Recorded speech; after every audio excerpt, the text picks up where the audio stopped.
Assalamualaikum guys, this is me Dr. Tehzeeb Fatma. Today we are going to discuss about effects of Rutherford atomic model. Previous lecture के अंदर मैंने Rutherford के experiment के results बताए थे और उससे प्रीवियस लेक्चर के अंदर ऑब्जर्वेशंस और एक्सपेरिमेंट का बताया था कि वो एक्सपेरिमेंट उसने क्या परफॉर्म किया था, उसने क्या ऑब्जर्व किया और क्या रिजल्ट्स निकाले। अब उसके मॉडल के अंदर या उसके एक्सपेरिमेंट में मिस्टेक्स क्या थी, उसके रिजल्ट्स में कौन सी ऐसी मिस्टेक्स थी जो इसका काफ़ी अच्छा मॉडल जो सा है वो गलत डिक्लेयर कर दिया गया था। ठीक है, वो हम लोग डिफेक्ट्स अब डिस्कस करते हैं। तो पहला डिफेक्ट ये था कि उसने according to classical theory explain किया। ठीक है, रदरफोर्ड एटॉमिक मॉडल जो सा था वो किसके अकॉर्डिंग था? क्लासिकल थ्योरी के। क्लासिकल मतलब पुरानी थ्योरी के।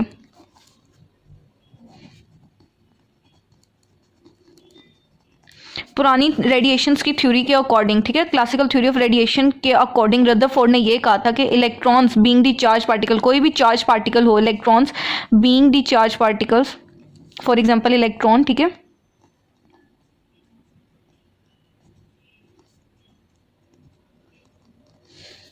should emit or release energy continuously.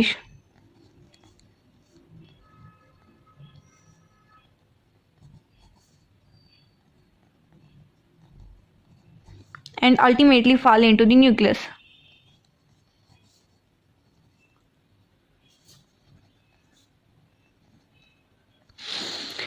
Rutherford ने क्या कहा? रदरफोर्ड ने कहा कि क्लासिकल थ्योरी ऑफ रेडिएशंस के अकॉर्डिंग, रेडिएशंस की क्लासिकल थ्योरी के मुताबिक इलेक्ट्रॉन, जैसा कि हमें पता है कि चार्ज पार्टिकल है, इलेक्ट्रॉन्स के ऊपर नेगेटिव चार्ज होता है, इलेक्ट्रॉन चार्ज पार्टिकल है, उसको अपनी एनर्जी कंटिन्यूसली रिलीज करनी चाहिए और वो एनर्जी रिलीज करता करता एकदम से न्यूक्लियस के अंदर गिर जाना चाहिए। रदरफोर्ड ने ऐसा कहा था। ठीक है, उसने क्या था कि electron being the charge particles वो अपना एनर्जी कंटिन्यूसली रिलीज करता है, एनर्जी को खारिज करता करता करता करता अल्टीमेटली न्यूक्लियस के अंदर फॉल कर जाता है। ठीक है, ये इस तरह घूमता घूमता अपनी एनर्जी रिलीज करता है और एनर्जी रिलीज करके एकदम से न्यूक्लियस के अंदर आके गिर जाता है। और ये पुराने ज़माने में रेडिएशन थ्योरी थी, वो ये थ्योरी थी कि कोई भी चार्ज पार्टिकल हो तो वो अपनी एनर्जी कंटिन्यूसली रिलीज करता रहता है, लेकिन वो थ्योरी गलत थी, वो एटम के ऊपर सूट नहीं कर रही थी।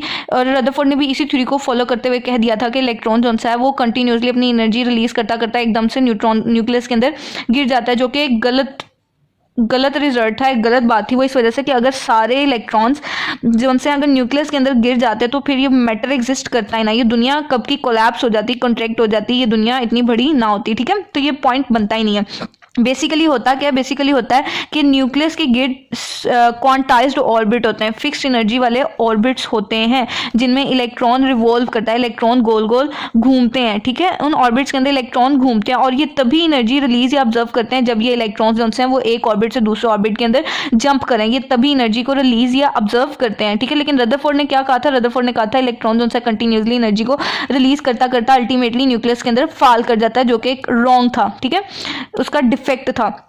सेकेंड बात ये कि अगर कंटिन्यूसली इलेक्ट्रॉन जो सा एनर्जी रिलीज कर रहा है तो इलेक्ट्रॉन या फिर एटम को कंटिन्यूस स्पेक्ट्रम बनाना चाहिए। ठीक है, कंटिन्यूस स्पेक्ट्रम बनाना चाहिए, लेकिन हकीकत में जो एटम है वो क्या बनाता है? हकीकत में एटम लाइन स्पेक्ट्रम देता है। ठीक है, कौन सा स्पेक्ट्रम देता है? लाइन स्पेक्ट्रम देता है। तो ये दूसरा इफेक्ट था कि इलेक्ट्रॉन, उसने कहा, जैसा कि रदरफोर्ड ने जैसे कहा ना कि इलेक्ट्रॉन गोल गोल घूमता घूमता घूमता एकदम न्यूक्लियस के अंदर गिर जाता है अपनी एनर्जी रिलीज कर करके, तो इस तरह वो कंटिन्यूस स्पेक्ट्रम देता है, लेकिन ये गलत बात है। एक तो उसका ये प्रोसेस भी गलत था और दूसरी बात इससे भी साबित हो गई थी कि एटम तो लाइन स्पेक्ट्रम देता है, वो कंटिन्यूस स्पेक्ट्रम देता ही नहीं। तो ये इसका सेकंड डिफेक्ट था। तो आई होप आप लोगों को दोनों डिफेक्ट्स की समझ आ गई होगी।